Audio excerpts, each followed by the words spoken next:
연금 없습니다. 일도 안 합니다. 70대 부부가 어떻게 살고 있냐고요? 지금 저희 통장에는 매달 155만 원이 들어옵니다. 거기다 비상금도 매달 40만 원씩 모으고 있어요. 3년 전까지만 해도 상상도 못했습니다. 식당 접고 손에 남은 돈 5천만 원. 이거 다 떨어지면 어떡하나 그 생각뿐이었거든요. 근데 지금은 달라요. 오늘 그 방법을 다 알려드리겠습니다. 저는 올해 73입니다. 아내는 71고요. 28년 동안 백반집을 했어요. 지방 소도시 작은 골목에서 시작했습니다. 43세 시작해서 71까지 새벽 5시에 일어나서 장 보고 밑반찬 만들고요. 11시에 문 열어서 오후 3시까지 점심 장사. 저녁에 설거지하고 정리하면 밤 9시였습니다. 하루도 안 빠지고 그렇게 살았어요. 처음엔 장사가 잘 됐습니다. 근처에 공장이 많았거든요. 점심시간 되면 줄 서서 먹었어요. 한 달에 700만 원, 800만 원 벌 때도 있었습니다. 그때는 정말 열심히만 하면 되는 줄 알았어요. 근데 세월이 지나니까 달라지더라고요. 공장들이 하나둘 문 닫았습니다. 젊은 사람들은 다 떠나고요. 동네가 점점 늙어갔어요. 손님도 줄었습니다. 한 달에 400만 원, 300만 원. 나중엔 150만 원 벌기도 힘들었어요. 그래도 버텼습니다. 여기서 접으면 갈 데가 없으니까요. 근데 몸이 안 따라주더라고요. 허리가 먼저 나갔습니다. 무거운 냄비 들다가 삐끗했어요. 병원 가니까 디스크래요. 그 다음엔 무릎이었습니다. 하루 종일 서서 일하잖아요. 연골이 다 닳았대요. 아내도 마찬가지였어요. 손목이 안 좋아졌습니다. 프라이팬 들기가 힘들대요. 어느 날 아내가 그러더라고요. 여보, 이제 그만하자.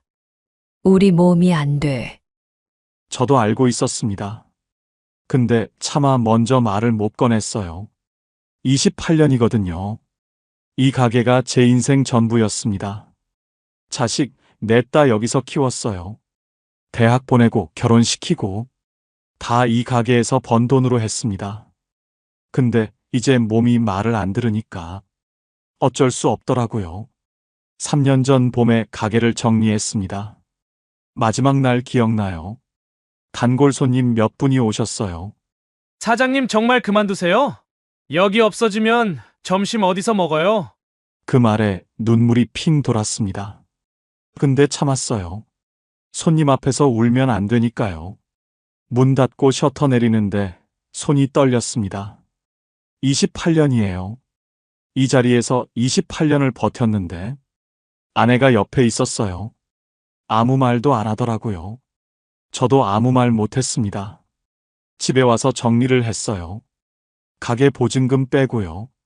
밀린 거 정리하고 장비 팔고 손에 남은 돈이 5천만 원이었습니다. 28년 장사했는데 5천이에요. 가슴이 먹먹했습니다. 그동안 번 돈은 다 어디 갔을까요? 자식들한테 갔습니다. 넷 다 대학 보냈어요. 결혼자금도 보태줬고요. 집 살 때도 도와줬습니다. 후회는 안 해요. 부모니까 당연히 해야 할 일이라고 생각했거든요. 근데 그러다 보니 돈이 안 모이더라고요. 벌면 버는 대로 나갔습니다. 국민연금도 제대로 못 넣었어요. 자영업자는 본인이 다 내야 하잖아요. 장사 안 될 때는 그 돈이 아까웠습니다. 이번 달만 넘기자. 다음 달에 내지 뭐. 그러다가 결국 납부 기간이 10년도 안 됐어요. 그래서 연금이 안 나옵니다. 기초연금만 받아요. 부부 합쳐서 54만 원. 이게 전부입니다. 그날 밤에 계산기를 두드렸어요. 5천만 원. 한 달에 100만 원씩 쓰면 4년 정도. 50만 원씩 아끼면 8년. 근데 54만 원 들어오고 100만 원 나가면 매달 46만 원씩 까먹는 거잖아요. 그럼 5천만 원이 9년이면 바닥이에요. 80대 초반에 돈이 떨어지는 겁니다. 그 이후는 생각하기 싫었습니다. 근데 안 할 수가 없었어요. 아내한테 말했습니다. 5천이면 얼마나 버틸 수 있을까?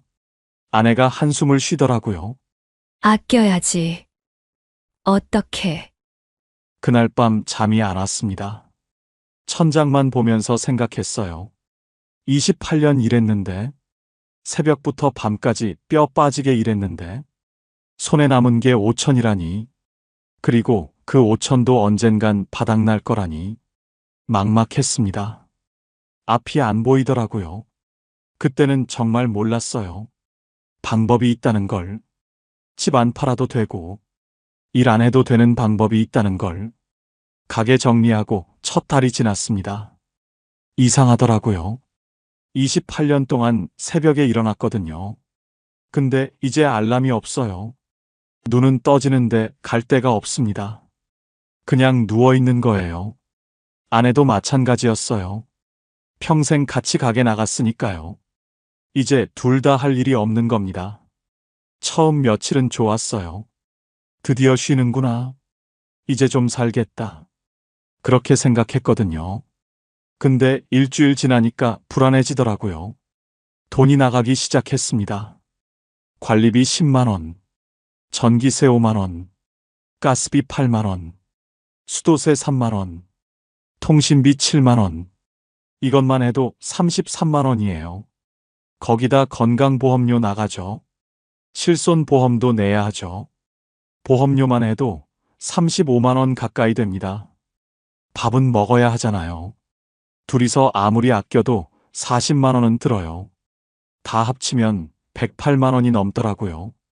기초연금이 54만 원 들어옵니다. 108만 원 나가고 54만 원 들어오면 매달 54만 원씩 까먹는 거예요. 5천만 원 있으면 오래 버틸 줄 알았습니다. 근데 계산해 보니까 8년도 안 돼요. 8년이면 저는 81하고 아내는 79이에요. 그때 돈이 바닥나면 어떡해요? 그 생각을 하니까 밤에 잠이 안 왔습니다. 아내한테는 티 안 내려고 했어요. 걱정시키기 싫었거든요. 근데 아내도 눈치를 챘나 봐요. 어느 날 저녁에 그러더라고요. 여보, 요즘 왜 그래요? 밤에 한숨만 쉬고. 아내 앞에서는 괜찮은 척 했는데 다 들렸나 봅니다. 솔직하게 말했어요. 돈 생각하면 잠이 안 온다고. 이 속도면 10년도 못 버틴다고. 아내가 한참 아무 말 없더니 그러더라고요. 우리 일 나가야 하는 거 아니에요? 일. 저도 생각 안 해본 건 아니에요. 근데 뭘 해요? 평생 식당밖에 안 했는데. 그리고 몸이 안 돼요. 허리 디스크에 무릎 연골도 달았는데. 누가 70 넘은 사람을 써요? 노인 일자리 사업이라는 게 있다고 들었어요. 공원 청소하고 교통 봉사하는 거. 한 달에 29만 원 준다고요. 29만 원이요. 없는 것보다는 낫죠. 근데 솔직히 그것도 자신이 없었어요. 3시간 서서 빗자루질 하는 거거든요. 허리가 버틸 수 있을까? 아내 무릎은요? 계단 오르내리기도 힘든데. 결국 일 얘기는 흐지부지 됐습니다. 그 다음에 든 생각이 집이었어요. 우리 집은 작아거든요. 30년 전에 샀어요. 그때 대출받고 빚내서 겨우 마련한 집입니다. 작은 아파트예요. 24평짜리. 지금 시세가 2억 5천 정도 된다고 하더라고요. 이걸 팔면 2억이 넘게 생기잖아요. 그 돈이면 한참 버틸 수 있어요. 그래서 아내한테 조심스럽게 꺼냈습니다. 집 팔까? 작은 전세로 옮기면 돈이 좀 생기잖아. 아내가 저를 쳐다봤어요. 한참 아무 말 없더니 고개를 숙이더라고요. 30년이에요. 애들 넷 다 여기서 컸어요. 결혼할 때까지 여기서 살았고, 명절마다 다 모였던 집이에요. 아내한테는 더 그랬을 거예요. 살림 다 여기서 했으니까요. 구석구석 손때가 묻은 집이거든요. 그날 밤 아내가 그러더라고요. 여보, 조금만 더 생각해봐요. 집 파는 건 진짜 마지막에 하자.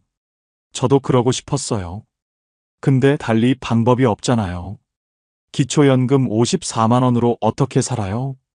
일은 못하겠고, 돈은 계속 빠지고, 며칠을 그렇게 끙끙 앓았습니다. 그러다 오랜 친구한테 연락이 왔어요. 밥이나 먹자고요. 친구 이름은 박종구예요. 저랑 동갑이에요.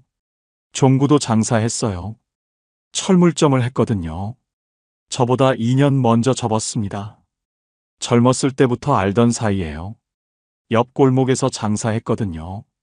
저는 백반집, 종구는 철물점. 점심때 서로 밥 먹으러 오가고 그랬습니다. 장사 접고 나서도 가끔 만났어요. 소주 한잔 하면서 이런저런 얘기하는 사이예요. 오랜만에 연락이 왔습니다. 밥이나 먹자고요. 동네 국밥집에서 만났어요.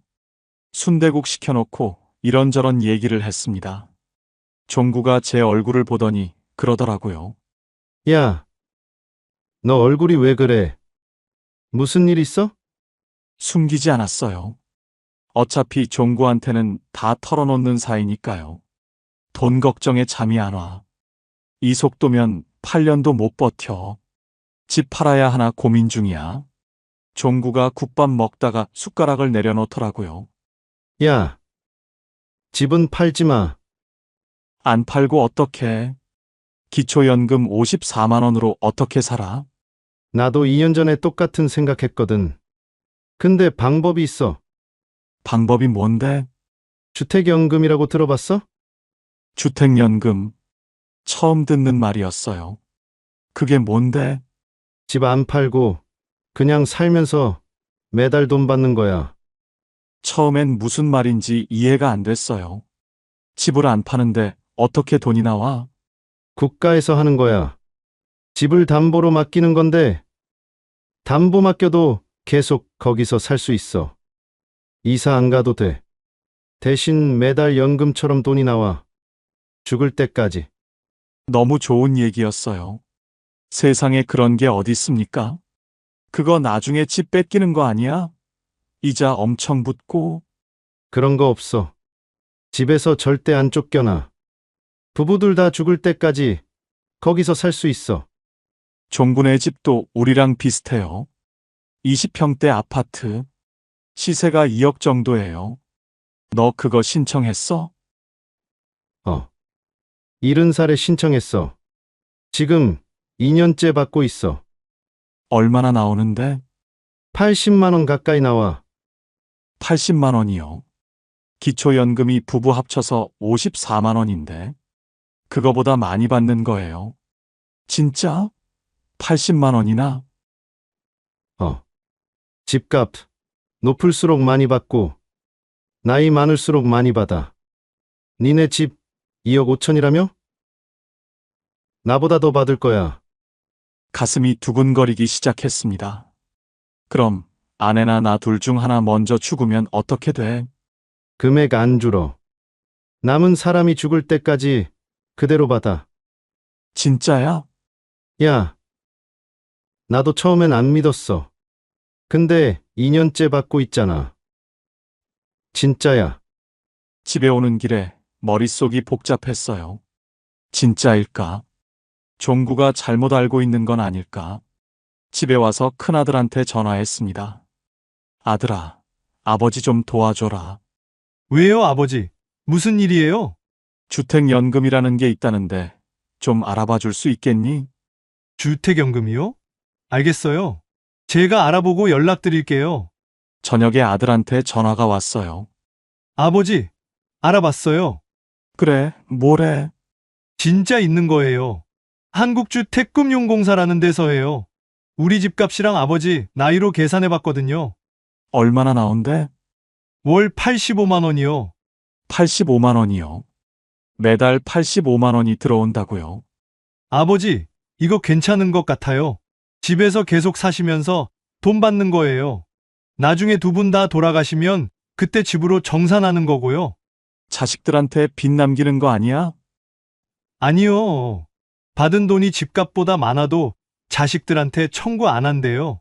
국가에서 보증하는 거라 걱정 안 하셔도 돼요. 전화 끊고 아내한테 말했습니다. 여보, 집 안 팔아도 될 것 같아. 무슨 소리예요? 주택연금이라는 게 있대. 집 안 팔고 여기서 살면서 매달 85만 원씩 받을 수 있대. 85만 원이요? 기초연금 54만 원에 85만 원 더하면 139만 원이야. 아내가 한참 아무 말 없더니 다시 물었어요. 정말 집 안 팔아도 돼요? 응, 안 팔아도 돼. 여기서 계속 살 수 있어. 아내 눈에 눈물이 고이더라고요. 다행이다. 정말 다행이다. 저도 목이 메었습니다. 30년 산 집이거든요. 팔아야 한다고 생각하니까 얼마나 마음이 아팠는지 몰라요. 근데 안 팔아도 되는 거예요. 오히려 돈까지 받으면서 살 수 있는 거예요. 그날 밤은 오랜만에 푹 잤습니다. 주택연금 신청하러 은행에 갔습니다. 아들이 같이 가자고 했어요. 서류 챙기는 것도 복잡하고 어르신들끼리 가면 헷갈릴 수 있다고요. 고마웠습니다. 요즘 애들이 바쁜 거 아니까 미안하기도 했고요. 은행에 도착해서 번호표 뽑고 기다렸어요. 한참 있다가 상담 창구로 불렸습니다. 젊은 여자 직원이었어요. 이름표에 김지은이라고 적혀 있더라고요. 어르신, 주택연금 상담 오셨죠? 서류 확인부터 할게요. 아들이 서류 챙겨온 거 내밀었습니다. 직원이 하나하나 확인하더라고요. 네, 서류는 다 됐고요. 집값 2억 5천, 연세가 73세시니까 월 지급금은 85만 원 정도 나오세요. 아들이 알아본 거랑 똑같았어요. 진짜였습니다. 신청 서류 작성하는데 시간이 좀 걸렸어요. 이것저것 서명하고 다 끝나고 나니까 직원이 물었습니다. 어르신, 혹시 현금 여유자금 있으세요? 뜬금없는 질문이었어요. 왜 그러냐고 했더니 직원이 설명해 줬습니다.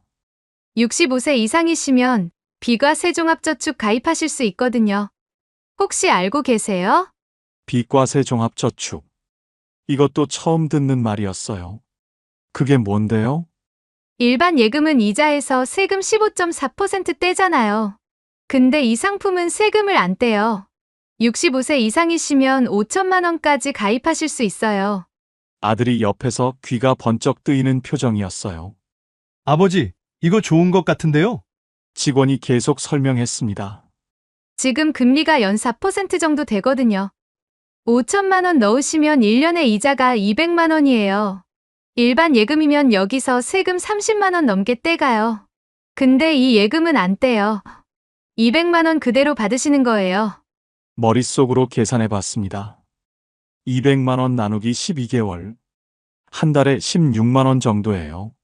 매달 16만 원씩 이자가 나온다고요?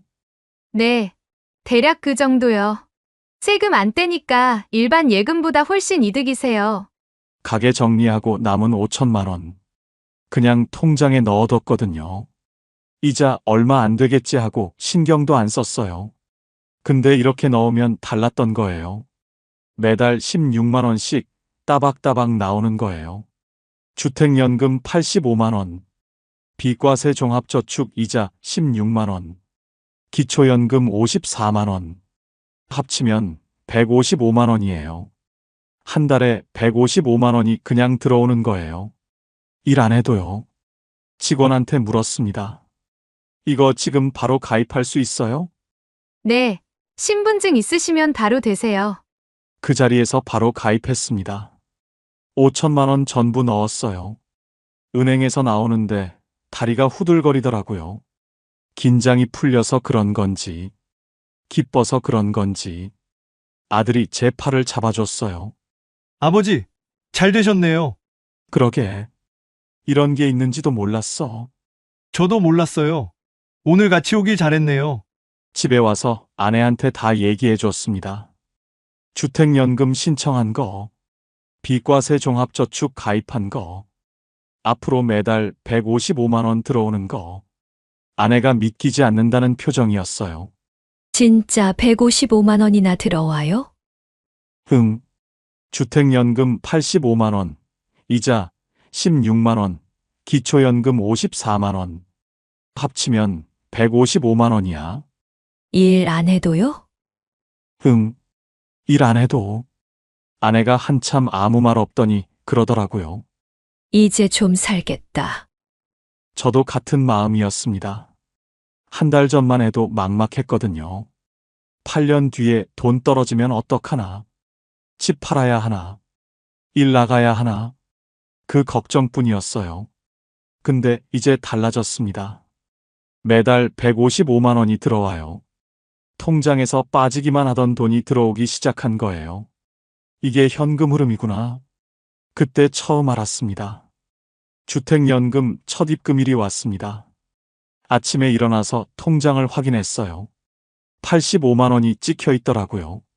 진짜였습니다. 종구 말이 맞았어요. 아들이 알아본 것도 맞았고요. 은행 직원이 설명해 준 것도 다 맞았어요. 그동안은 통장에서 빠지기만 했거든요. 관리비 빠지고, 보험료 빠지고, 생활비 빠지고, 한 달에 한 번씩 잔고 확인할 때마다 숫자가 줄어 있었어요. 그거 볼 때마다 가슴이 답답했습니다. 근데 이제 달라졌어요. 들어오는 돈이 생긴 거예요. 매달 1일에 주택연금 85만 원, 매달 25일에 기초연금 54만 원, 3개월에 한 번 비과세 종합저축 이자. 이자는 3개월치 합쳐서 들어오는데요. 한 달로 나누면 16만 원 정도예요. 다 합치면 155만 원입니다. 155만 원이요. 일 안 하고 매달 155만 원이 들어오는 거예요. 처음에는 믿기지가 않았어요. 통장 찍힐 때마다 확인했습니다. 진짜 들어왔나? 금액이 맞나? 매번 맞더라고요. 첫 달이 지나고, 두 번째 달이 지나고, 세 번째 달이 지나니까 실감이 나기 시작했어요. 아, 이게 진짜구나. 매달 이렇게 들어오는구나. 앞으로도 계속 들어오는구나. 가게 할 때 생각이 났습니다. 그때도 매달 돈이 들어왔거든요. 손님한테 받은 돈이요. 근데 그건 일을 해야 들어오는 돈이었어요. 새벽 5시에 일어나서 장 봐야 들어오는 돈. 하루 종일 서서 일해야 들어오는 돈. 허리 아파도, 무릎 아파도 쉬지 못하고 일해야 들어오는 돈. 28년 동안 그렇게 살았어요. 하루라도 안 나가면 그날은 돈이 없었거든요. 지금은 달라요. 일 안 해도 들어와요. 집에서 쉬어도 들어와요. 아파서 누워 있어도 들어와요. 매달 1일이 되면 85만 원이 찍혀요. 제가 뭘 하든 안 하든 상관없이요. 이게 현금 흐름이구나. 그때 확실히 깨달았습니다. 돈이 얼마 있느냐가 중요한 게 아니었어요. 매달 얼마가 들어오느냐가 중요한 거였어요. 5천만 원 그냥 통장에 넣어두고 쓰기만 했으면요. 한 달에 50만 원씩 쓰면 8년, 100만 원씩 쓰면 4년. 그러면 바닥나는 거예요. 바닥나면 끝이에요. 그 다음에는 방법이 없어요. 근데 현금 흐름으로 바꾸니까 달라졌어요. 5천만 원은 그대로 있고, 거기서 이자만 나오는 거예요. 원금은 안 건드리는 거예요. 주택연금도 마찬가지예요. 집 안 팔았잖아요. 집은 그대로 있고, 거기서 연금이 나오는 거예요. 집도 그대로, 돈도 그대로. 근데 매달 155만 원이 들어와요. 이게 얼마나 큰 차이인지 몰라요. 빠지기만 하던 돈이 들어오기 시작하니까요. 마음이 편해지더라고요. 예전에는 돈 쓸 때마다 불안했거든요. 마트에서 장 볼 때도 계산했어요. 이거 사면 얼마 남지? 이것까지 사면 이번 달 빠듯하겠다. 외식 한 번 하는 것도 고민했어요. 10,000원짜리 국밥 하나 먹는 것도 아까웠어요. 이러다 돈 떨어지면 어떡하나. 그 생각이 머리에서 안 떠났거든요. 지금은 달라요. 155만 원 안에서 쓰면 되니까요. 그 안에서만 쓰면 원금은 안 줄어요. 오히려 남는 달도 있어요. 아끼면 20만 원, 30만 원 남을 때도 있거든요. 그럼 그건 따로 모아둬요. 비상금으로요. 병원비 갑자기 나갈 수도 있잖아요. 집 수리해야 할 수도 있고요. 경조사 겹칠 수도 있고요. 그럴 때 쓰려고 모아두는 거예요. 아내한테 말했어요. 여보, 이제 좀 숨통이 트이는 것 같아. 아내가 고개를 끄덕였어요. 그러게요. 이제 통장 볼 때 무섭지 않아요. 맞는 말이었어요. 예전에는 통장 보기가 무서웠거든요. 또 얼마나 줄었나? 이번 달은 얼마나 빠졌나? 그 생각에 열기가 싫었어요. 한 달에 한 번만 봤어요. 그것도 눈 질끈 감고 봤습니다. 지금은 달라요. 통장 보는 게 무섭지 않아요. 오히려 기다려져요. 1일 되면 들어왔겠지. 25일 되면 또 들어오겠지. 이게 현금 흐름의 힘이었습니다. 주택연금 신청할 때 큰아들이 도와줬잖아요. 그때 아들한테 다 얘기했어요. 그동안 얼마나 힘들었는지, 돈 걱정에 잠이 안 왔다는 것, 집 팔아야 하나 고민했다는 것, 숨기고 싶었는데 어쩔 수 없었어요. 서류 준비하려면 통장 내역도 보여줘야 하고, 집값도 확인해야 하고, 다 까발려지더라고요. 아들이 통장 잔고 보고 한참 아무 말 없었어요. 뭔 생각을 했는지 모르겠어요. 근데 아무 말 안 하더라고요. 왜 이렇게 됐냐고 안 물었어요. 왜 미리 준비 안 했냐고 안 따졌어요. 그냥 묵묵히 도와줬어요. 서류 챙기고, 은행 같이 가고, 설명 안 되는 거 대신 물어봐주고, 고마웠습니다. 근데 한편으로는 창피했어요. 평생 가장으로 살았거든요. 애들한테 손 벌린 적 없어요. 오히려 항상 주는 쪽이었어요. 대학 등록금 대주고, 결혼자금 보태주고, 집 살 때도 보태줬어요. 그랬는데 이제 와서 이런 모습을 보여주게 됐으니까요. 자식 앞에서 얼굴을 못 들겠더라고요. 큰아들이 동생들한테 연락했나 봐요. 며칠 뒤에 둘째한테 전화가 왔어요. 그 다음날 셋째한테도 왔고요. 막내딸한테도 왔어요. 다들 같은 말을 하더라고요. 왜 말 안 했냐고. 왜 혼자 끙끙 앓았냐고. 미안하더라고요. 걱정 끼치기 싫었던 건데 결과적으로 더 속상하게 만든 거잖아요. 그러고 나서 일주일쯤 지났을 때예요. 통장에 돈이 들어와 있더라고요. 10만 원. 큰아들이 보낸 거예요. 다음 날 또 10만 원. 둘째가 보낸 거예요. 그 다음 날 또 10만 원. 셋째가 보낸 거예요. 그 다음 날 또 10만 원. 막내딸이 보낸 거예요. 4명이서 10만 원씩. 40만 원이 들어온 거예요. 큰아들한테 전화했어요. 야, 이거 뭐야? 왜 돈을 보내? 아버지, 그냥 용돈이에요. 받으세요. 됐어. 너희도 살기 바쁜데 이런 거 안 해도 돼. 아버지, 저희끼리 얘기했어요. 한 달에 10만 원씩 보내드리기로요. 많은 건 아닌데, 그래도 보탬이 되실 거예요. 받기 싫었어요. 평생 주기만 했는데. 이제 와서 자식들한테 돈을 받으려니까 자존심이 상했어요. 안 받아. 돌려보내라. 아버지, 제발요. 저희도 그동안 아버지한테 받은 게 얼마인데요. 이제 저희가 드릴게요. 아들 목소리가 떨리더라고요. 저도 목이 메었습니다. 전화 끊고 아내한테 얘기했어요. 애들이 용돈 보냈다고. 안 받겠다고 했다고. 아내가 그러더라고요. 받아요. 애들 마음인데. 자식들한테 손 벌리는 꼴이잖아. 손 벌린 게 아니라 애들이 먼저 준 거잖아요. 그게 다른 거예요. 아내 말이 맞았어요. 내가 달라고 한 게 아니에요. 애들이 먼저 보낸 거예요. 그래서 받았습니다. 근데 이 돈은 안 쓰기로 했어요. 아내랑 얘기했습니다. 155만 원으로 생활하자. 애들이 보내주는 40만 원은 손대지 말자. 비상금으로 모아두자. 아내도 동의했어요.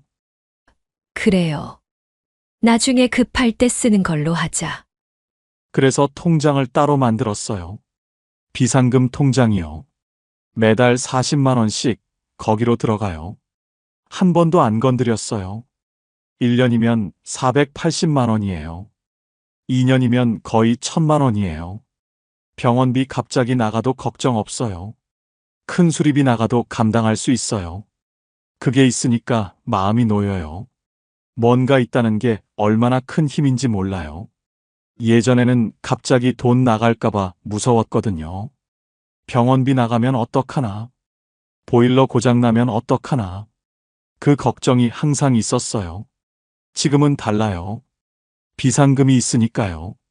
급한 일 생겨도 거기서 쓰면 되니까요. 애들한테 고마워요. 형편이 넉넉하지 않은 거 아는데. 그래도 매달 10만 원씩 보내주니까요. 큰아들은 애들 학원비 내랴, 대출 갚으랴 바쁘고요. 둘째는 사업이 쉽지 않고, 셋째도 맞벌이 하면서 애 키우느라 힘들고, 막내딸은 시댁 살림하면서 살고 있어요. 다들 여유 있는 형편이 아니거든요. 그런데도 10만 원씩 보내주는 거예요. 가끔 생각해요.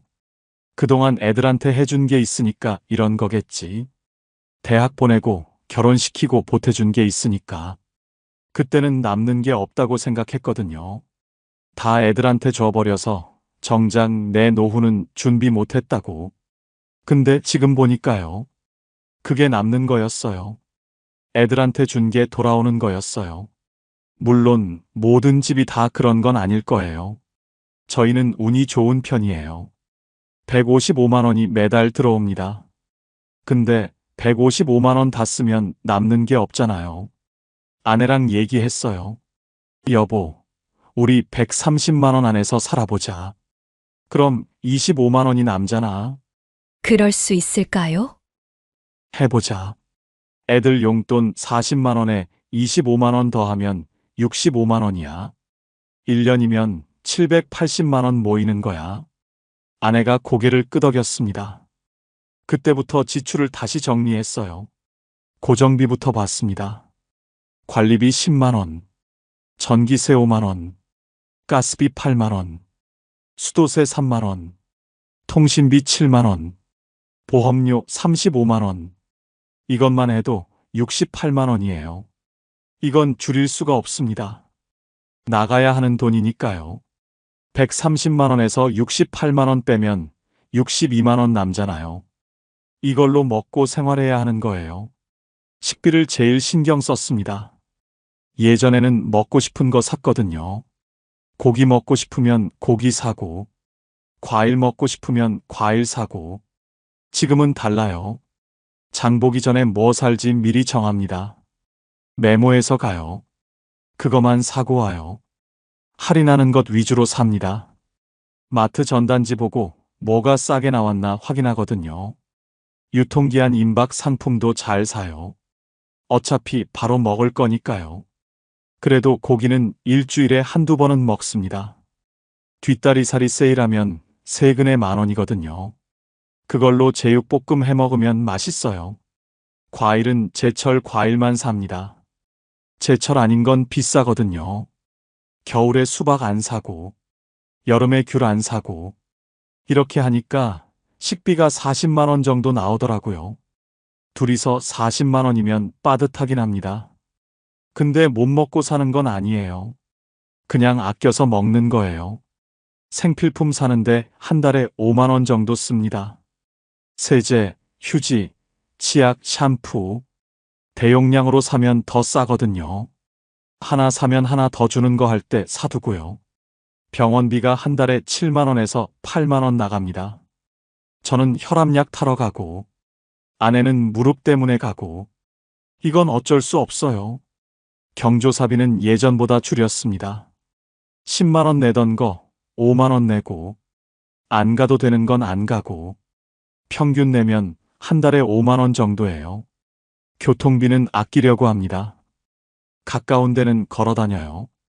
병원 갈 때만 타거든요. 한 달에 3만 원 정도 잡아요. 다 합치면 129만 원이에요. 130만 원 안에 딱 들어옵니다. 석 달쯤 지났을 때 아내가 그러더라고요. 여보, 이거 진짜 되네. 처음엔 못할 줄 알았는데. 그러게. 나도 몰랐어.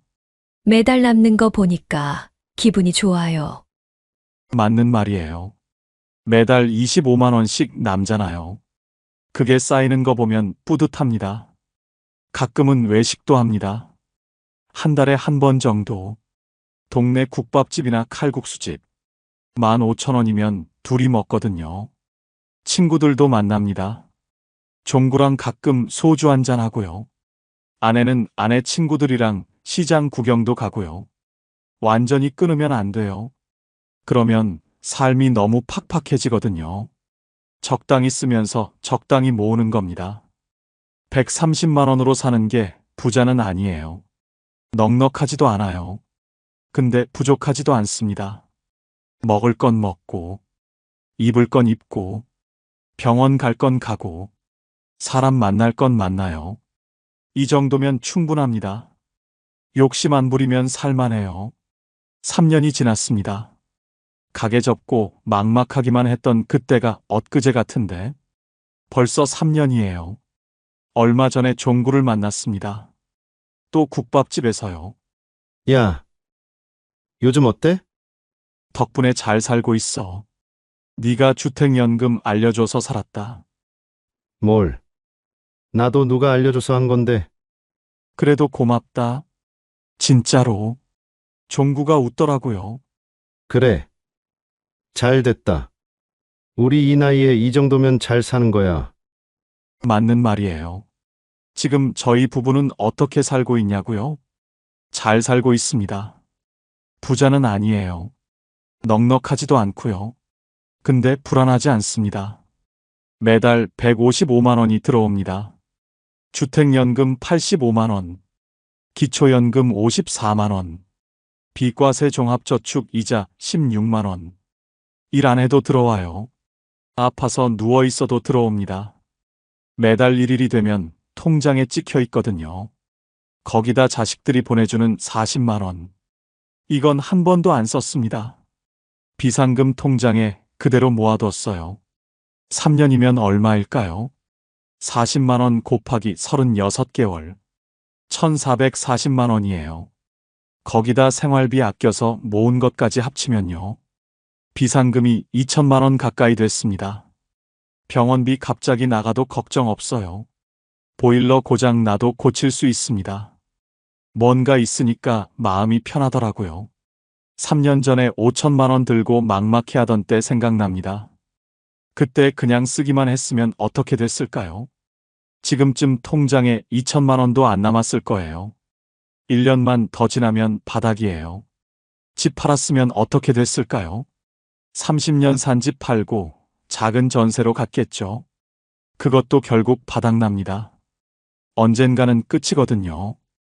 저는 다른 길을 선택했습니다. 집 안 팔았어요. 주택연금 신청했습니다. 매달 85만 원씩 들어와요. 죽을 때까지요. 5천만 원 그냥 안 썼습니다. 비과세 종합저축에 넣었어요. 매달 16만 원씩 이자가 나옵니다. 원금은 그대로 있거든요. 이게 현금 흐름이에요. 돈이 얼마 있느냐가 중요한 게 아닙니다. 매달 얼마가 들어오느냐가 중요한 거예요. 1억 있어도 쓰기만 하면 바닥나요. 근데 매달 들어오는 돈이 있으면 안 바닥납니다. 원금은 그대로 두고 들어오는 것만 쓰면 되니까요. 저처럼 연금 없는 분들 많잖아요. 자영업 하느라 국민연금 못 넣은 분들, 기초연금밖에 없는 분들, 그런 분들한테 말씀드리고 싶습니다. 집 있으면 주택연금 알아보세요. 집 안 팔고 매달 돈 받을 수 있어요.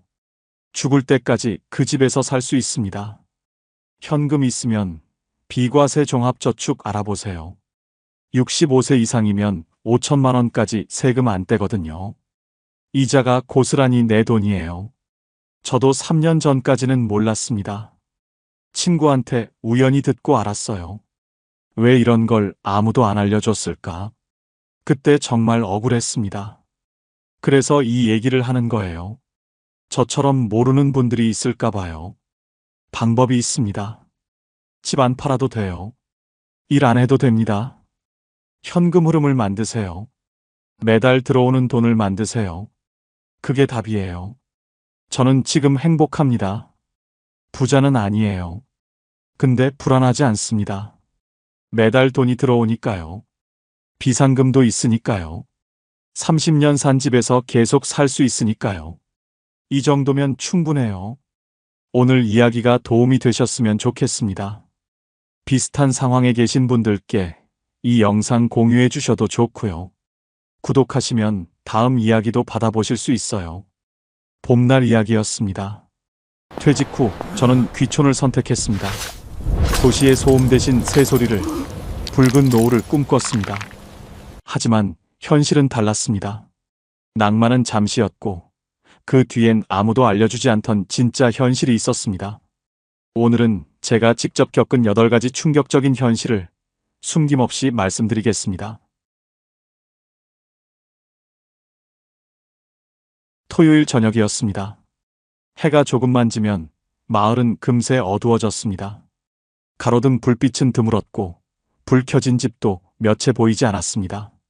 밤이라는 게 원래 이렇게 빠르게 찾아오는 건가, 그날따라 더 낯설게 느껴졌습니다. 문을 닫은 상점들 앞은 바람만 스쳐가고 있었습니다. 도시라면 지금쯤 퇴근한 사람들이 모여들고 식당마다 소란스러운 웃음소리가 흘러나올 시간이었을 겁니다. 영화관에선 마지막 회차 예고편이 흘러나오고 서점 카페에는 따뜻한 조명이 비쳤겠지요. 젊은 사람들은 책 사이에 얼굴을 묻고 누군가는 노트북을 펴놓고 하루를 마무리했을 겁니다. 그러나 이곳은 달랐습니다. 커피 한 잔 내려놓고 앉아있던 조용한 카페도, 소규모 전시회도, 악기 동호회도 없었습니다. 무대는 없는데 커튼만 내려진 듯 하루가 갑자기 멈춘 것 같았습니다. 도시에선 당연하게 누리던 것들이 사라지니 하루는 오히려 더 길고 더 막막해졌습니다. 시간이 흐른다기보다 고요 속에 갇혀있는 기분이었습니다. 저는 빈 시간을 채우겠다며 책장을 정리했습니다. 한 줄로 세워진 책등들이 마치 제게 읽어달라고 조용히 속삭이는 것 같았습니다. 하지만 책을 펼쳐도 글자가 눈에 들어오지 않았습니다. 문장들은 눈앞에서 흩어졌다가 곧장 머릿속 어둠 속으로 사라졌습니다. 라디오도 켜봤습니다. 낡은 전파 속에서 흘러나오는 DJ의 목소리는 순간만 위로했지만 금세 고요가 더 크게 밀려왔습니다. 노래가 끝나자 남은 건 오히려 더 짙은 정적이었습니다.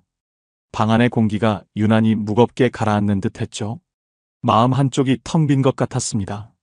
낯선 허전함은 책장 사이에도 흐릿한 라디오 주파수 속에도 채워지지 않았습니다.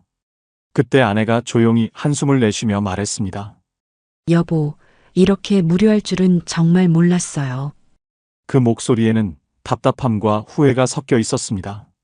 저도 모르게 고개가 끄덕여졌습니다. 사실 저 역시 같은 생각이었거든요. 도시에서 바쁘게 살 때는 조용히 쉬고 싶다는 말이 입에 달려 있었는데 막상 그 고요 속에 앉아 있으니 쉼이 아니라 공허함이 더 크게 다가왔습니다. 잠시 망설이다가 저는 웃으며 말했습니다. 우리 손으로 작은 극장을 만들어 봐요. 오늘은 거실에서 첫 상영회입니다. 아내는 피식 웃었지만 그 눈빛에는 잠깐이지만 빛이 돌아왔습니다. 우린 마치 아이들처럼 서둘러 준비했습니다. 낡은 DVD를 꺼내오고 커튼을 단단히 치고 거실 불을 모두 끄고 작은 전등 하나만 켰습니다. 작은 스피커에서 울려 퍼지는 영화의 대사는 이곳이 아닌 다른 세상으로 우리를 데려갔습니다. 배경음악이 흐를 때마다 마을의 적막 대신 영화 속 도시의 소음이 잠시 우리 집을 채웠습니다. 아내는 웃기도 하고 가끔 제 팔을 톡 치며 속삭이기도 했습니다. 저도 모처럼 마음을 내려놓고 영화에 몰입했습니다. 잠시였지만 그날 밤만큼은 외로움 대신 웃음이 있었습니다. 그러나 영화가 끝나고 다시 불을 켜니 거실은 다시 낯선 정적에 잠겼습니다. 우리가 만든 작은 극장은 영화가 끝남과 동시에 무너져 내린 셈이었습니다. 저는 속으로 생각했습니다. 문화의 빈자리라는 게 이렇게 크구나. 도시에선 당연했던 것들이 여긴 사치가 되어버리는구나. 그날 이후 저는 알게 되었습니다. 귀촌의 첫 번째 현실은 바로 문화와 여가의 부족이라는 사실을요. 그해 장마는 유난히 길었습니다. 하늘은 매일같이 먹구름을 몰고 왔고 해가 얼굴을 내민 날보다 비가 쏟아진 날이 더 많았습니다. 모종을 내고 며칠 지나지 않아 내린 비는 밭 고랑을 금세 강으로 바꿔놓았습니다. 흙길은 진창이 되었고 신발은 진흙 속에 푹푹 빠져 허우적거렸습니다. 밭 가장자리에는 물이 고여 작은 웅덩이가 생겼고 그 물 위로 떠내려간 씨앗들이 둥둥 떠다녔습니다. 비닐하우스 위로는 물방울이 끝도 없이 맺혔습니다. 천장을 타고 흐르는 빗물이 주르륵 떨어지며 새로 심은 모종잎을 무겁게 짓눌렀습니다. 제가 애써 심어놓은 줄기들은 그 무게를 버티지 못하고 쓰러졌습니다. 태풍이 스쳐간 어느 날 저는 삽을 들고 밭으로 나갔습니다. 어제까지만 해도 파릇하던 싹들이 모두 쓰러져 흙바닥에 힘없이 널브러져 있었습니다. 줄기는 꺾였고 뿌리는 땅 위로 드러나 있었습니다. 제가 공들여 땀 흘리며 심었던 모종들은 한순간에 흙 속 자리를 잃고 말았습니다. 저는 그 자리에 쪼그려 앉아 흙을 움켜쥐었습니다. 손가락 사이로 젖은 흙이 흘러내리며 마치 제 마음까지 무너져 내리는 것 같았습니다. 내가 방법을 몰라서 망친 걸까? 아니면 이건 하늘이 정한 순서일까? 스스로에게 물었지만 답은 나오지 않았습니다. 노력과 정성만으로는 도저히 막을 수 없는 벽, 그게 바로 자연이었습니다. 그때 이웃 어르신이 젖은 모자를 툭툭 털며 다가와 말씀을 건네셨습니다. 올해는 하늘이 밭을 데려갔어요. 이런 해도 있는 법이죠. 그 말은 짧았지만 묘하게 무게가 있었습니다. 저는 그 말에 조용히 고개를 끄덕였습니다. 씁쓸했지만 이상하게도 위로가 되기도 했습니다. 농사란 결국 제 힘만으로 되는 일이 아니구나. 그 사실을 그제야 온몸으로 알게 되었습니다. 집에 돌아와 저는 씨앗 봉투를 다시 닫았습니다. 달력에 오늘의 실패를 기록했습니다. 빨간 펜으로 굵게 장마 피해라고 적으며 제 마음도 함께 눌러 담았습니다. 그리고 곧장 다음 철의 계획을 새로 펼쳤습니다. 농사는 단순히 땅을 가꾸는 기술이 아니었습니다. 언제든 하늘에 맡겨야 하는 끝없는 기다림의 연속이었습니다. 기다림 속에서 인내를 배우고 실패 속에서 다시 씨앗을 준비하는 과정이었습니다. 그날 이후 저는 알게 되었습니다. 귀촌의 두 번째 현실은 바로 농사 실패와 자연재해의 리스크였습니다. 마을에는 보이지 않는 규칙이 있었습니다. 경로당에서 누가 먼저 인사하는지, 잔치나 행사 준비 때 누가 뭘 챙기는지, 그리고 공동작업 날엔 말없이도 호흡을 맞추는 순서가 있었습니다. 저는 처음엔 그걸 잘 알지 못했습니다. 도시에선 늘 빠르고 효율적으로 움직이는 게 답이었으니까요. 그래서 자꾸 제 성격대로 행동했습니다. 이건 이렇게 하면 더 빠를 텐데, 이건 저렇게 하면 훨씬 효율적인데. 그 말이 제 입에서 무심코 튀어나왔습니다. 좋은 뜻으로 건넨 말이었지만 그 한마디가 때로는 조언이 아니라 무례가 되었습니다. 한 번은 마을 잔치 준비를 하던 날이었습니다. 저는 대형 냄비를 옮기다가 이거 줄 서서 하나씩 옮기지 말고 수레에 한꺼번에 실어 옮기면 더 빠를 것 같습니다. 하고 말했습니다. 순간 주방 안에 있던 어르신들이 고개를 끄덕이는 대신 잠깐 서로 눈치를 주고받으셨습니다. 그때 저는 눈치채지 못했지만 뒤에 들으니 괜히 도시 사람 티만 낸다는 얘기가 오갔더군요. 또 한 번은 공동작업 날 자풀을 뽑는 속도가 너무 느리다고 느껴졌습니다. 그래서 저는 곡괭이를 들고 혼자 앞쪽으로 쭉 나갔습니다. 그게 오히려 뒷사람들의 호흡을 깨뜨렸다는 걸 그제야 알게 되었습니다.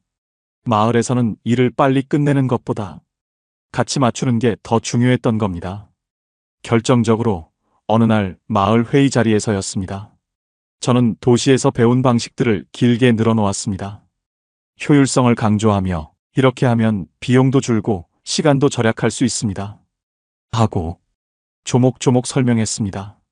잠시 정적이 흐른 뒤 이장님이 조용히 말씀하셨습니다. 선생님, 우린 원래 이렇게 해왔습니다.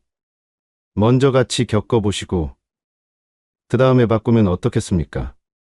목소리는 크지 않았지만 그 안엔 단호함과 동시에 배려가 담겨 있었습니다. 그 순간 저는 머리를 한 대 맞은 듯 멈칫했습니다. 내가 옳다고 믿었던 방법이 이곳에서는 틀릴 수도 있다는 걸 비로소 깨달았습니다. 그날 이후 저는 속도를 늦추기로 했습니다. 내가 배운 것을 잠시 내려놓고 이곳의 순서를 먼저 배우기로 했습니다. 귀촌은 단순한 이주가 아니었습니다.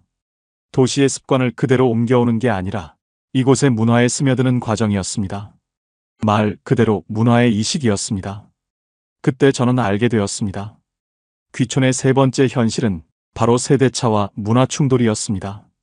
달력은 어느새 몇 장씩 넘어가 있었습니다. 계절은 바뀌었지만 집안의 풍경은 크게 달라지지 않았습니다. 달력이 넘어갈 때마다 저는 깨달았습니다. 도시에 사는 아이들과의 거리가 조금씩 더 멀어지고 있다는 사실을요. 명절이면 아이들이 잠깐 내려왔습니다.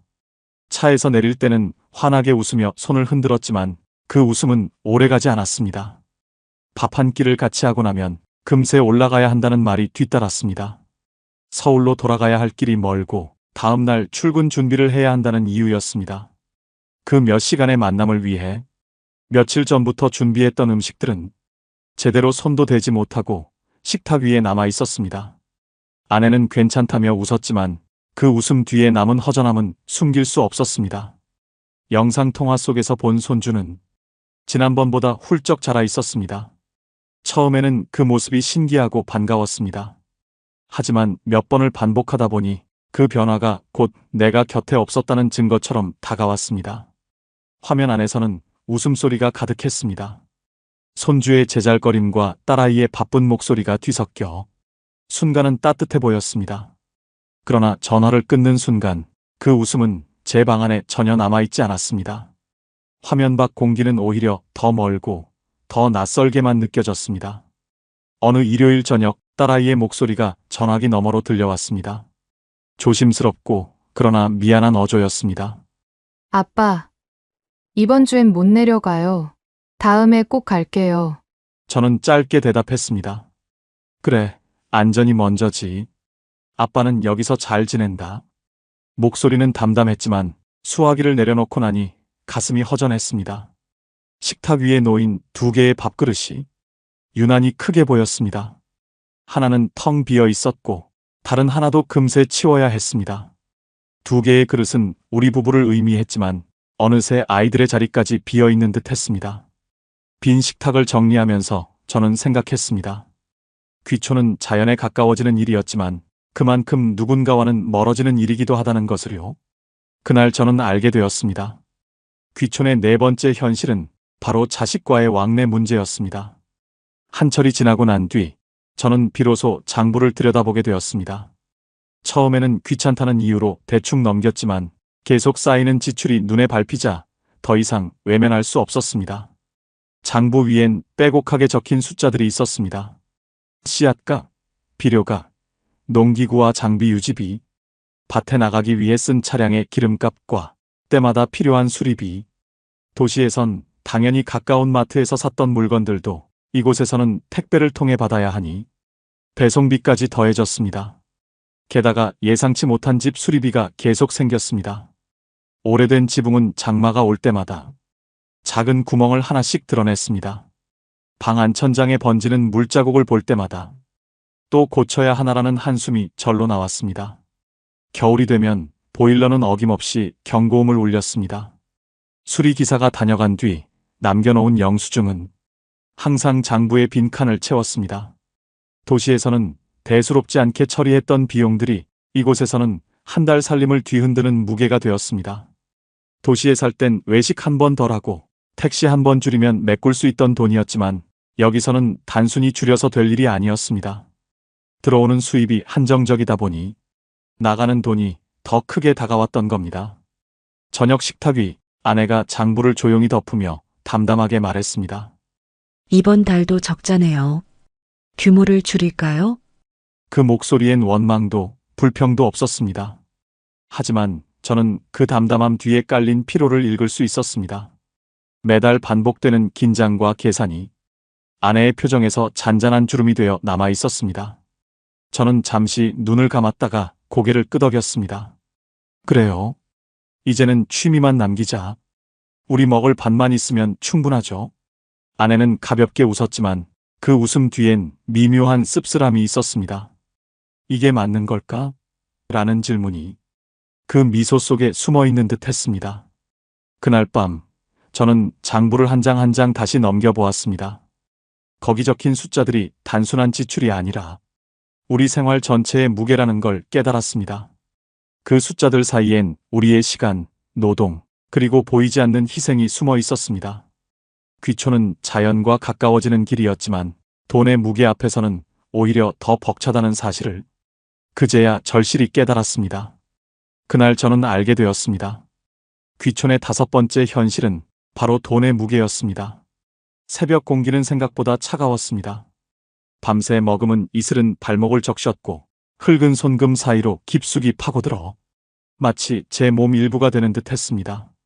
삽을 들고 쪼그려 앉고 다시 일어서기를 반복하다 보면 허리는 금세 짧아지는 듯 했고 손바닥에는 굳은 살이 단단히 박혀갔습니다. 땀방울은 이마에서 떨어져 흙먼지와 섞였고 그 냄새는 낯설지 않으면서도 묘하게 버거웠습니다.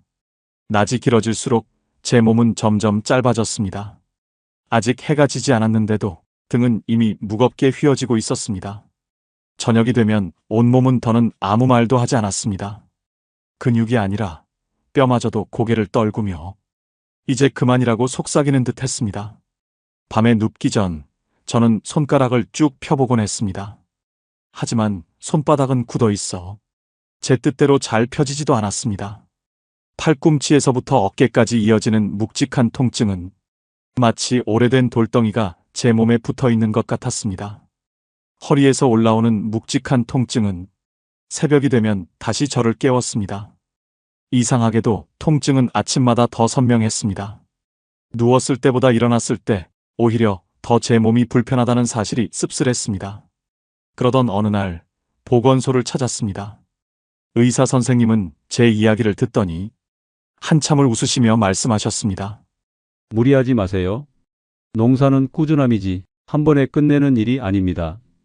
그 말은 짧았지만 묘하게 가슴 깊이 내려앉았습니다. 저는 돌아오는 길 노트 첫 장에 큼지막하게 그 단어를 적었습니다. 꾸준함. 그 한 단어가 그날따라 유난히 크게 다가왔습니다. 농사는 결국 하루 이틀에 끝나는 일이 아니었습니다. 젊음의 힘만으로 밀어붙일 수도 없었습니다. 몸이 허락하는 속도를 받아들이고 그 속도를 따라가는 인내가 필요했습니다.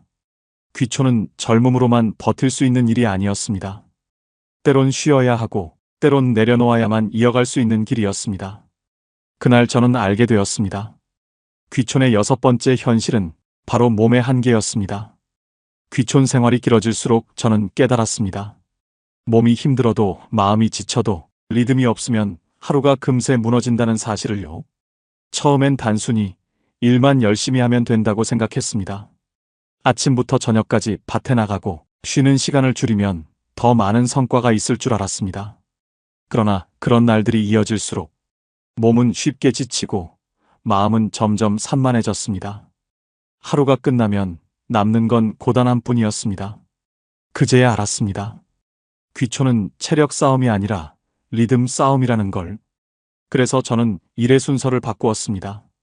아침에는 무조건 30분 몸을 푸는 시간을 만들었습니다. 뻣뻣한 허리를 돌리고 굳은 팔을 늘려주며 천천히 호흡을 고르는 것으로 하루를 시작했습니다. 그 짧은 시간 덕분에 하루 전체가 덜 무너지더군요. 오전에는 햇볕이 가장 센 곳부터 일을 했습니다. 볕이 조금만 더 기울면 그늘로 자리를 옮겼습니다. 일을 피한 것이 아니라 제 몸을 지키는 방식이었습니다. 예전 같았으면 남들 눈치 보일까봐 멈추지 못했을 겁니다. 하지만 이제는 꾸준히 오래 가려면 내 몸을 먼저 지켜야 한다는 걸 배웠습니다. 한 주에 한 번은 일부러 장날을 골라나갔습니다. 시장 골목에 가득한 소리와 냄새는 묘하게 제 마음을 다시 도시와 이어주었습니다. 상인들의 힘찬 목소리, 아이들 울음소리, 지금은 드물어진 흥정의 풍경까지 그 소란스러움이 저에게는 또 다른 휴식이 되었습니다. 아, 나는 혼자가 아니구나라는 안도감을 주기도 했습니다. 한 달에 한 번은 작은 모임에도 참석했습니다. 처음에는 낯설고 말 한마디 꺼내기도 어려웠습니다. 하지만 시간이 흐르며 그 자리에서만 들을 수 있는 웃음소리와 소박한 대화가 조용히 제 하루의 공백을 채워주었습니다. 그 모임이 끝나고 돌아오는 길, 혼자가 아니라는 사실이 어깨를 한결 가볍게 만들곤 했습니다. 일과 쉼을 리듬으로 묶자 시간의 결이 달라졌습니다. 그저 흘러가기만 하던 하루가 이제는 쌓여가는 하루가 되었습니다. 지쳐있던 제 마음에도 작은 패턴이 생기자 삶이 덜 불안정해졌습니다. 어느 날 이웃분이 웃으며 말을 걸어왔습니다. 이제 제법 마을 사람이 다 됐네요. 저는 고개를 숙이며 답했습니다. 이제야 조금 길을 배우는 것 같습니다. 그 순간 깨달았습니다. 귀촌의 7번째 현실은 바로 적응의 기술과 루틴의 힘이었습니다. 봄이 되면 매화가 가장 먼저 소식을 전했습니다. 차가운 바람 속에서도 흰 꽃잎이 피어날 때 저는 이곳에도 다시 시작이 있음을 배웠습니다. 여름이 오면 매미 소리가 노래가 되었습니다. 한낮의 뜨거움은 버겁기도 했지만 그 울음소리는 묘하게 제 마음을 깨우곤 했습니다. 가을이 찾아오면 들판은 황금빛으로 물결쳤습니다. 익어가는 곡식 사이에서 저는 작은 성취와 보람을 느꼈습니다. 겨울의 고요는 또 다른 배움이었습니다. 정막 속에 앉아있으면 제 마음은 어느 때보다도 깊어지고 차분해졌습니다. 저는 욕심을 줄였습니다. 크게 하려던 농사는 접고 텃밭만 남겼습니다. 그러자 오히려 작은 기쁨이 보였습니다. 우리가 먹을 만큼의 상추, 남에게 나눠줄 만큼의 깻잎, 그것으로 충분했습니다. 저녁이 되면 우리는 마당 의자에 나란히 앉았습니다. 붉게 물드는 하늘 아래 바람이 살짝 스쳐가는 그 시간만큼은 세상 어디에도 부럽지 않았습니다. 아내가 제 옆에서 조용히 미소를 지으며 말했습니다. 여보, 지금은 여기가 우리 집 같아요.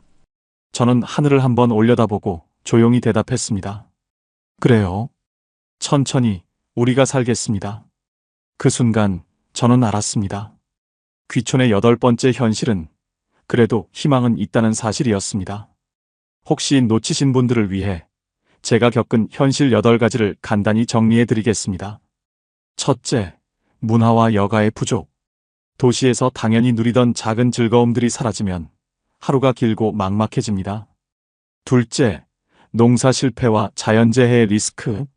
내 노력과 기술만으로는 어쩔 수 없는 것이 농사라는 걸 뼈저리게 알게 됩니다. 셋째, 세대차와 문화 충돌. 효율보다 중요한 건 먼저 이곳의 순서를 배우는 겸손이었습니다. 넷째, 자식과의 왕래 문제. 자연에 가까워지는 대신 가족과의 거리는 멀어질 수 있습니다. 다섯째, 돈의 무게. 사소해 보이던 비용들이 쌓여 생활 전체를 흔들기도 했습니다. 여섯째, 몸의 한계. 젊음의 힘만으로는 버틸 수 없다는 걸 매일 저녁 몸이 알려주었습니다. 일곱째, 적응의 기술과 루틴의 힘. 리듬을 만들고 생활을 조율하는 법이야말로 살아남는 방법이었습니다. 그리고 여덟째, 그래도 희망은 있다는 사실. 자연의 사계절은 여전히 우리에게 작은 위로와 기쁨을 남겨주었습니다. 이것이 바로 제가 직접 겪은 귀촌의 진짜 현실입니다. 귀촌은 정답이 아니라 선택이었습니다. 실패를 줄이는 법은 있어도 실패를 완전히 피하는 방법은 없었습니다. 하지만 저는 배웠습니다. 이곳에서는 빨리보다 오래가 중요하다는 것을, 자연의 속도에 발을 맞추면 마음의 속도도 따라 달라진다는 것을요. 누군가 귀촌을 묻는다면 저는 이렇게 말씀드리고 싶습니다. 낭만을 챙기되 현실을 먼저 배우십시오. 크게 시작하지 말고 작게 오래 가십시오. 그러면 이곳의 시간도 여러분을 천천히 받아줄 것입니다. 귀촌은 정답이 아니었습니다. 다만 제가 배운 건 오래 버티는 힘이었죠. 앞으로도 이런 현실 이야기를 매주 전해드리겠습니다.